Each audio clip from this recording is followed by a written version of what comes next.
sorry to Raj, I'm sorry to Suresh, I'm sorry to Rukmini, কারণ 10 বছরের অপেক্ষার পর মুক্তি পেতে চলেছে ধূমকেতু।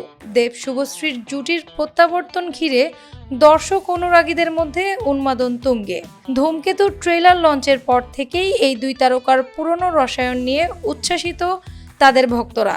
তবে এই উচ্ছ্বাসের পাশাপাশি সামাজিক যোগাযোগ মাধ্যমে তাদের বর্তমান সঙ্গী রাজ চক্রবর্তী ও রুক্মিণী মৈত্রকে নিয়ে কিছু কুরুচিপূর্ণ মন্তব্য ও মিম ছড়িয়ে পড়েছে। এসব নিয়ে নীরবতা ভেঙে এবার মুখ খুললেন দেব। সরাসরি ক্ষমা চাইলেন রাজ ও রুক্মিণীর কাছে।